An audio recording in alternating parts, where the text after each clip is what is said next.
Hi, I'm Dad, I'm Matt. and today we're going to review and drive the 2023 Chrysler Voyager. Is it cool? Or is it crap? Let's find out. Let's find out.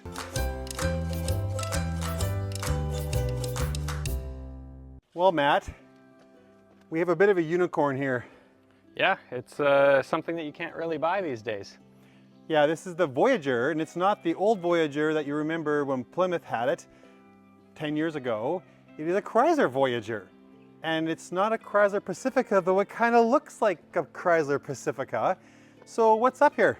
Yeah, so what's happening is that Chrysler is selling cheaper end models labeled the Voyager to rental car agencies and other fleet operators, which allows them to purchase the cars for cheaper and use them as fleet vehicles.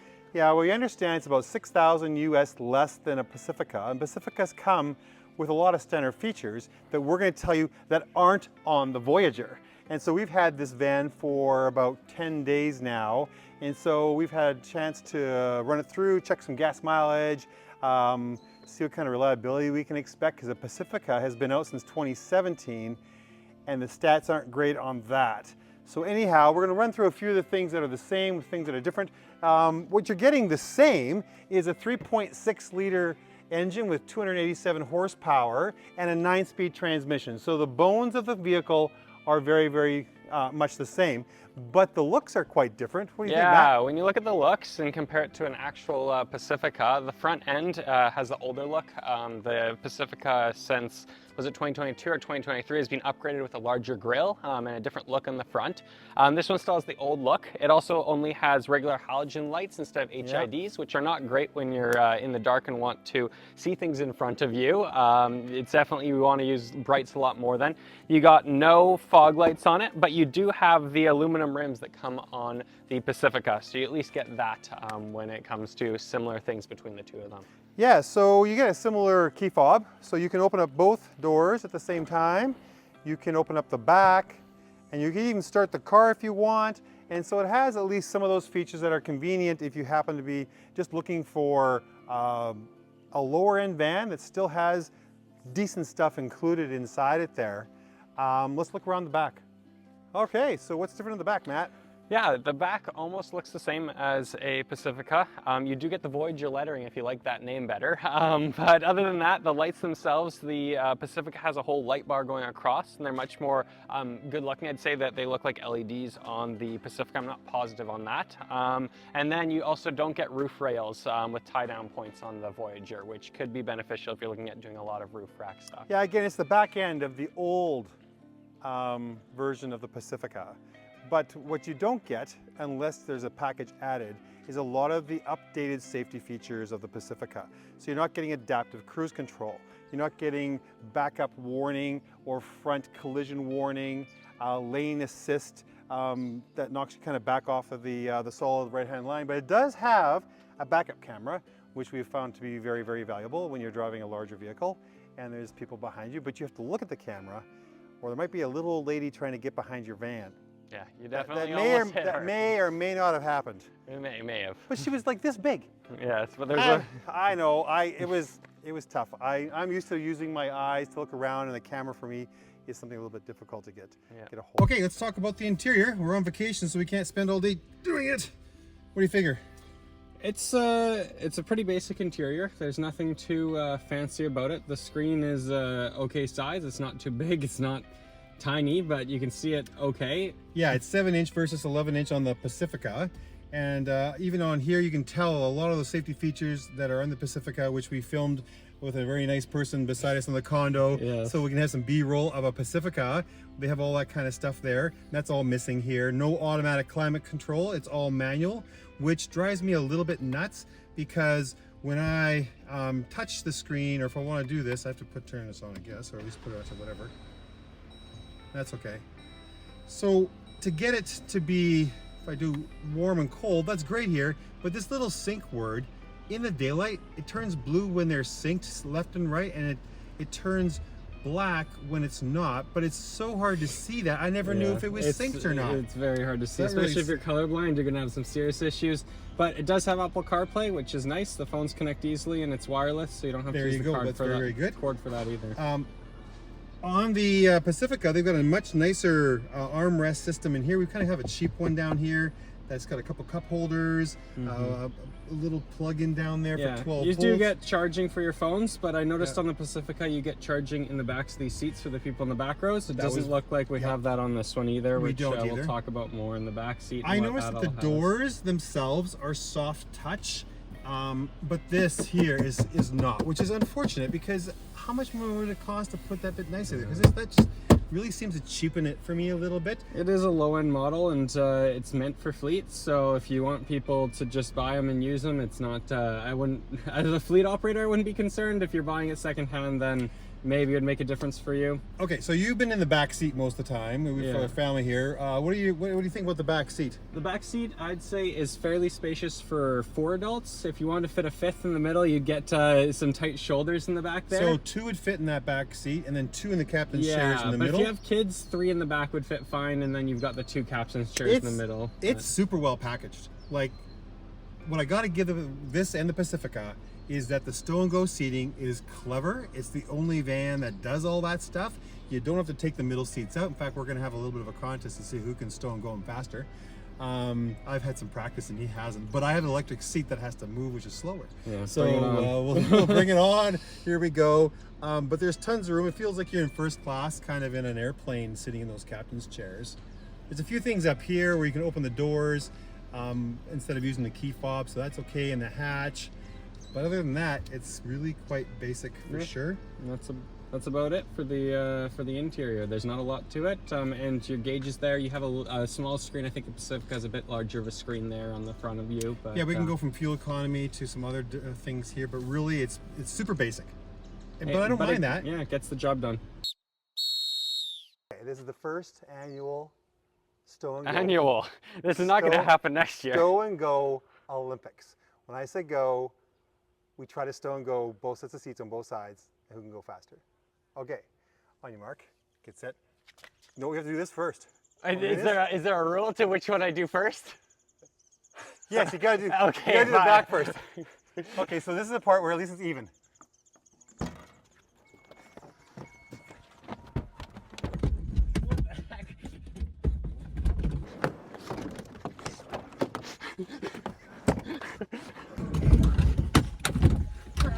Crap. Go. Come on. Oh! Wait, you have to put the armrest on it. Oh, I forgot the armrest. Wait. If I remember the armrest, I would have been okay. Well, yeah. I didn't do that right. Well, you had the manual chair, so that wasn't fair, I'd say. I didn't know what to do with the back. There's certainly a lot of room back here, I'd say, I think it's a 4x8 sheet plywood. I'll have to check the math, but certainly is 8 feet long. I bet you that's at least 4 feet wide. 4 feet wide. We're good. Oh yeah, we're running a competition to see who can stow and go the inside seats the fastest between us. Oh.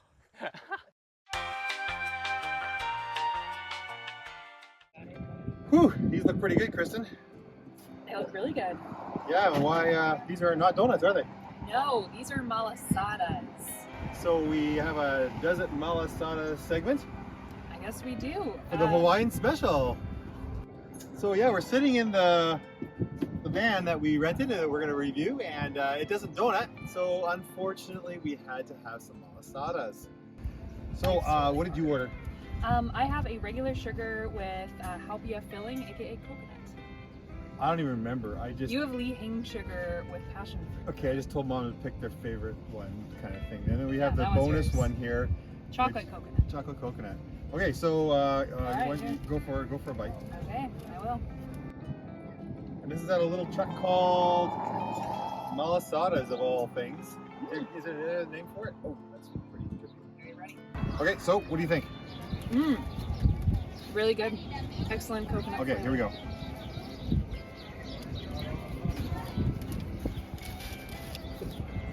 This donut is delicious, warm, and more importantly, fresh. I don't know that we can say the same thing for the van. I think this donut outranks the van.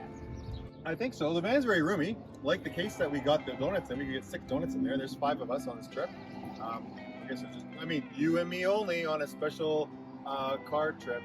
Fully paid for by our sponsors. By our sponsors, that's right. All sodas are us. So yeah, I would think this has got different sugar on it. Who ordered the what? That's Lee Hing. What's Lee It's like Hing? almond sugar. Well, it's pretty good. I'm a connoisseur of donuts, obviously. All right, well, we're going to certainly give the malasadas, I'd say, a hearty... It does donut. It does donut. It does malas. So yeah, if it's out of 5 for malasadas, what would you rate this? Malasadas are my favorite kind of donut. They're a 5. Even if this is a good malasada. I don't know if it's my favorite malasada, but still a 5. And we've had malasadas on... We're also going to go to another malasada place here called Tex, and then we'll have a little piece jammed in here to compare the two places. There you go. Okay, we're driving inside the 2023 Chrysler Voyager. Yes, not the Pacifica, the Voyager. So I'm the one who is the key driver here, and Sherry, my wife, was the secondary driver, which I never thought through before we were going to do this little review. So Matt never got to drive it, but he's been in most of the passenger seats. Yes, I've been in the passenger seats, and other than that, I've been driving a giant Ford F-150 while I've been here. Well, there you go. And it's a little bit worse on gas than this thing. This has not been great on gas. It's rated at 28 miles per gallon US gallons for the highway, and we saw that once. Most of the time 24, 25, which is, if we're doing liters, is basically below 9 liters per 100. Yeah. But we are in Hawaii, so you're looking at hills, not flat like the prairies where we normally are. So you have to take that into consideration. You're often going over the middle of the island where you're going up using a lot of gas and then coasting on your way down. So. Yeah, and I thought those are supposed to kind of even themselves out, but it doesn't seem to here. It has, again, 287 horsepower, so it does go, and it has kind of a nice growl. So we'll punch it here at one point so maybe you can hear the growl, and that should be good. That should be a good thing. One of the things that I really dislike about this van is its steering. The steering, I don't even know how to explain it. It's really, really heavy on center. And to move it off center, it feels like it almost wants to pull you back a little bit. And so you can't really relax, and you're always kind of fidgeting with the wheel back and forth a little bit. And so I didn't find it very comfortable to steer this thing. Once you're past the center point though, if you're on a curvy road, it seems to handle fine, and the steering feels well weighted. It's just on center, it didn't like it. Hey, if you only want to go in straight lines, this is the vehicle for you. No, I don't like it in straight lines, because it'll keep you perfectly straight. You can't go anywhere but it does that. Oh, look at Mauna Kea. That looks beautiful, lit up the top there. Yeah. So let's see, what else do we know about this van? In terms of driving it, suspension seems relatively soft overall. It's a van, so would you say it feels fairly soft on your side? I know in the back we were getting a little bit thrown around over speed bumps and stuff where you get tossed, but that's you know what, I'd say it actually drives quite well in terms of suspension. It's not loose and goosey. I just don't like the steering of it very much. The transmission, however, and this is going to be one of our big sticking points when we come to conclusion, it is a 9-speed automatic, and it has kind of a bad rap. 2017, the first ones came out, and they had lots of trouble with them, and we found, though this is supposed to be fixed, clunking in the transmission when you brake, and it has to jump down maybe too many gears. I'm not sure why, but all of a sudden you hear a clunk as it goes into gear. And so I'm thinking that probably isn't very good for longevity, and so I'd be concerned about that. I didn't like that very much. And then there was the one day when we're on the highway. Yep, and you hit the brakes hard, and she decided to quit on you. At 45 miles an hour, 85 kilometers an hour, the engine just stopped. And I thought, did I do something? Did I touch something? Did it maybe has an automatic safety. No, it has no automatic safety stuff. It just stopped. That was ridiculous. And so I pulled over, had to stop, put it in park, and restart the car. So I looked it up. Well, that was supposed to be a problem they fixed a few years ago that these had issues with. Clearly, this car is too new to have not been caught in that recall or that update. So I know, like 2017 Pacifica, I think had 11 recalls. The 2018 had 10, maybe 2019 9, but still quite a few recalls and TSB bulletins. So it hasn't been very reliable. So in that respect, it's got low ratings for that, and that's a big deal for our cool car, crap car show. Is it worth buying?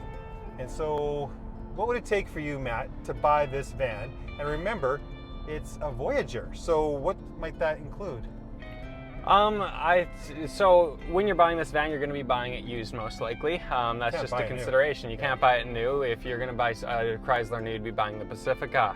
But the fact that it is a Voyager means that it should hopefully be quite a bit cheaper than other vans on the market, which then makes it a lot more tempting if it allows you to buy it on without using credit and not having to lease or finance it. Right now, rates are really high, and you're paying 7% on some vehicles, and you don't want to do that if all of a sudden you can pay cash for a vehicle in the future where it's going to be $17,000 instead of $30,000.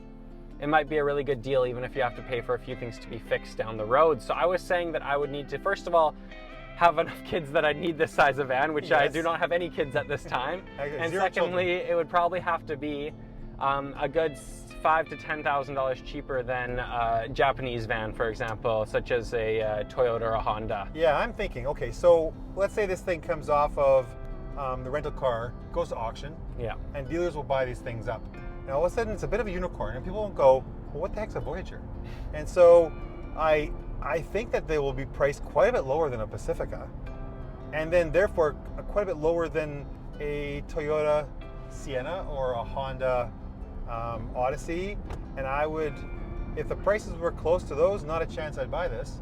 But if it was, say, $10,000 less, I think I'd have to be $10,000 less. And I wouldn't be that surprised if it wasn't $10,000 less. I find that tends to be the depreciation market on specifically a lot of American cars. Often Dodges and Chryslers and Chevys, even some Fords, they tend to depreciate a lot quicker than Japanese cars. And it's tough to say yet for Korean cars. I know that Korea has some decent cars coming out of there now, especially with some of their vans. They are still low, but they are getting a little better. We'll in terms see of their price. where their resale value is at in a few years when this car truly comes onto the market. Check out the telescopes on top of Mauna Kea.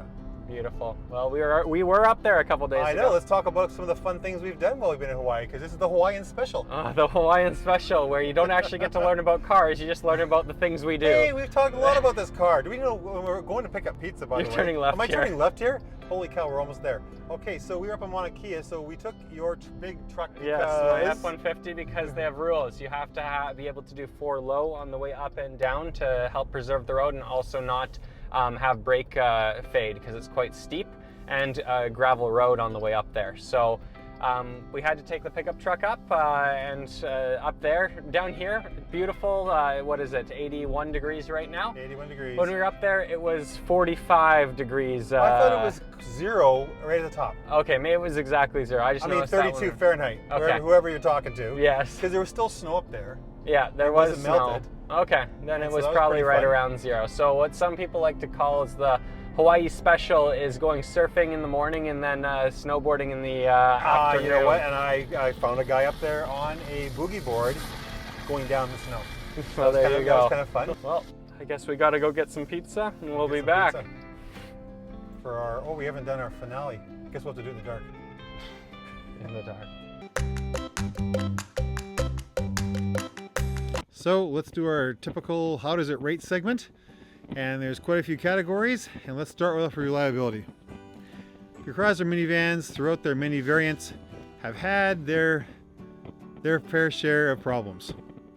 The Chrysler Voyager, which is a low-end Pacifica, has also had its share of problems, mostly the engine and transmission. We experienced quite a bit of clunking when it downshifted, so we're concerned about that. We also had it completely shut off when hitting the brakes on the highway, managed to get over the side of the road, and the fact that there was information on the main dash on how to restart your car tells me that Chrysler has actually not fixed this, though they should have, or would have, or said they did a couple years ago. It was an early Pacifica problem. Looks like it's not cured. 2 turds. Might be a little generous. Practicality. This is absolutely the Voyager's trump card. Its well thought out space in the cabin, and in particular its stow and go seating system, is very well thought out and super useful. Access to the third row is also super easy with a variety of ways to do so. It can tow 3,600 pounds, which is 100 more than the competition. 5 ice cream trucks. Way to go, Chrysler. Fuel economy. Well, the Pacifica cousin has a hybrid model. It's less reliable, with very good fuel economy, and the Toyota Sienna currently only comes in hybrid form. The Voyager sticks with the V6 and mediocre fuel economy. 20 city, 29 highway on a US gallon. Pretty much standard with gas minivans. It's about 11.7 per 100 city and 8.2 liters per 100 highway in Canada. Not great, but it's typical. I'll give it 1 ice cream truck. Safety. Once again, the Pacifica comes standard with way more safety features. The Voyager is missing, unless it's equipped with optional packages, rear park assist, blind spot monitoring, rear cross path detection. Crash test ratings are very good with all the variants and all the vans. They all have 5 out of 5 on the NHTSA and top safety picks on the IIHS. 3 ice cream trucks, only because it's missing optional safety options from the Pacifica. Performance. With a 0 to 60 time of around 7.5 seconds, it's pretty peppy. Very similar to the other vans. It does not have an all-wheel drive option, and no hybrid options either. Our model had very odd center feel steering, where it had little feedback and was difficult to place the van in the middle of the road, and it was very tight. Off-center steering was very normal though, so if you're constantly turning or doing donuts while you're driving, you should be pleased. Braking is standard fare with 4-wheel ABS discs. They're standard. 2 ice cream trucks. Technology. Since this is the poor cousin of the Pacifica, it also is missing a lot of technology. Small touchscreen, no entertainment options for the back passengers. It does have Apple CarPlay and Android Auto, though I guess that's something. 2 turds. Quality. The plastics inside the Voyager were pretty good to look at, but most were pretty cheap plastic. The cloth seats look decent, and with 5,000 rental miles on our van, including a lot of sand being carted in and out of it, the interior seemed to be wearing quite well. The back seats, because they are stow and go, are pretty thin and feel kind of cheap. 2 ice cream trucks. Aesthetics. This van actually looks pretty good. It has the looks of the first generation Pacifica, so isn't quite as modern as its cousin. The front dash is well thought out and pleasant to look at, and the rest of the van design elements seem to work well together. I'll give it 3 ice cream trucks. Value. Well, here's where it gets a little tricky. Buying a Chrysler minivan new is generally, in my opinion, not a great value, unless you can get a steep discount, or Chrysler is offering huge cashback or loan incentives.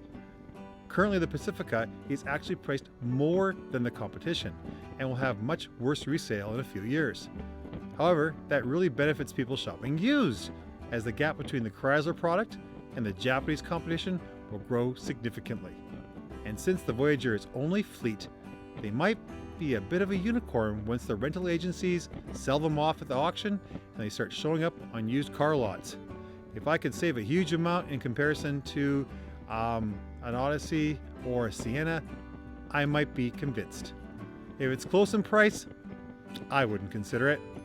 So I'm going to kind of do a split thing here. New, 2 turds. Used and cheap, 2 ice cream trucks. But it's got to be cheap. So we're at this is Desert Malasada Part 2. And we were at a completely different place in the big Hawaii. Where are we, Kristen? We're at Tex Drive-In? Diner? Diner? It's on the opposite side of the island from where we are, but we heard the Malasadas were so good we made the drive over. All right, so we have 3 in here, one of which we have to give to somebody else. But inside, we have Oh, these are bigger than the ones over from the other side for sure. Look at those. Chocolate, Bavarian cream, and guava. Want to come get your chocolate? We gotta pass this out of the frame. Sure does look good though. Ooh. Okay. Grab your Mine's guava. Mine's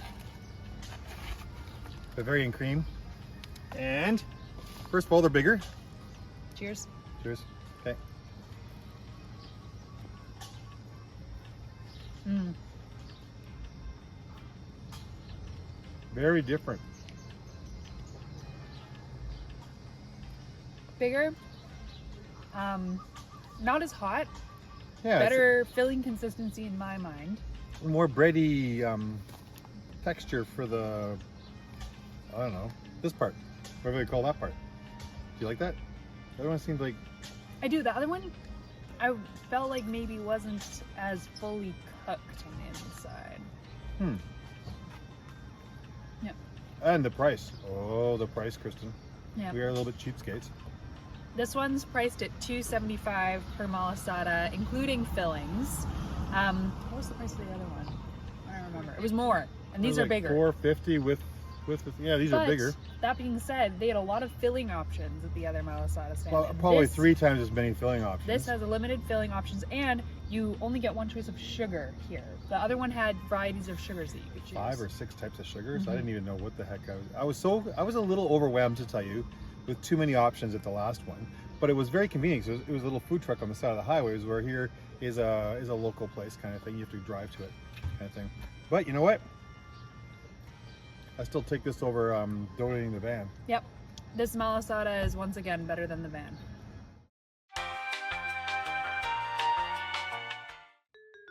So, how does the 2023 Chrysler Voyager compare to other minivans in the market?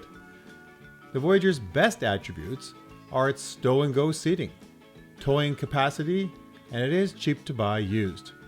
Negatives are reliability, thin back seats, fuel economy, and resale value. The Honda Odyssey has similar horsepower and towing capacity as the Voyager, but is much more reliable and has a more upscale interior. Transmission problems are still around. It has too much road noise and is expensive to buy used. Wow, does the Kia Carnival look great inside and outside? Towing, gas mileage, and horsepower is similar to the other V6 models in this comparison. Being out only 1 year, reliability is hard to gauge, but the 2022 models had several recalls and other issues. Kias have had historically low resale value, so this will probably be the same way. The Toyota Sienna is the only hybrid in this comparison, so it gets much better gas mileage. It has the same towing capacity as the others and has a quality interior. Resale value is very high. The powertrain, however, is unrefined and loud. Surprisingly, its second row seats can't be removed, and it's pricey to buy used.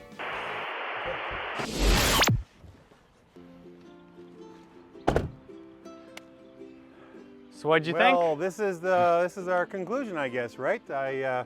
We decide if this thing's cool or crap. And I think from watching the video and seeing us inside of it, you probably have a pretty good guess of what we're gonna give it. And like everything, it's always, your mileage may vary. Yeah. Well, honestly, it has some great features like the stow and go. I can't tell you how impressed I was with stow and go, because every other van, you got to figure out how to get those seats out, haul them, like they're sometimes between 50 and 70 pounds, get them out, and like, what if you happen to be at the Home Depot and they have plywood on sale, and you're going, what do I do with these seats? No kidding. You leave them at Home Depot? No, I have stow and go. So that's a killer feature on this van. That's by far the best feature on any of these Chrysler vans. And some people are love Chrysler and they last a long time, and some people have some bad experiences. And this is ranking kind of low on the reliability scale, unfortunately. Yeah, in terms of the inside, it's pretty good. It has Well a space thought and out. things like that, but when you think about longevity with cars, it comes to the engine and the transmission. Those are the two expensive pieces, I'd Yeah, say. for sure. So I think it's been fine. I didn't like the way it's steered. And I, again, like to know where I am on the road. I don't want it to be all fake or heavy or trying to assist me, and it wasn't assisting. It doesn't have any of those safety features So it wasn't that. I thought it might be that, but it wasn't. So I've got to give it 1 turd. Not even an ice cream truck. It's a tough day for I the know Voyager. it's a tough turd for the Voyager. I would I would still buy a 1 turd vehicle At the right if the price. price is Yeah. right. And so these may show up on a lot, and you may go, what is a Chrysler Voyager? You check out our video and go, oh, I totally get it now. I'm saving 5 grand or 6 grand or 10 grand over a Pacifica and 15 over a Honda or a Toyota. It's a conversation that is worth having for sure. sure. What are you giving it? I'd go with your 1 turd. If it was just based on sitting in the back seat, it's a decent back seat. I'd probably give it an ice cream truck, but I also haven't had a chance to drive it, so I'd have to just follow whatever you say because I wasn't a designated driver. One thing with the back seat, as you're mentioning it, gotta say though, because it stows and goes, it's a little bit thinner than other back seats and other vans, and it's not quite as great as some other vans. So there you have it. There's our review of the 2023 Chrysler Voyager. Not the Pacifica. Not the Pacifica. Or specifically not Pacifica. No, that Oh, doesn't boy. even work. I didn't have a dad joke. I have a dad joke. Oh no. Okay, What's okay, your dad wait, joke? wait. I was just at the doctor, Oh, really? and I got some really bad news, Matt. What? He found little horses in my rectum. Oh no. I said, am I gonna be okay? He says, it's pretty serious, but you'll be stable. Oh no. It's such a stretch. Stable, that's not bad. That's a pretty good dad joke, Matt. It's not good. Ladies on my feet,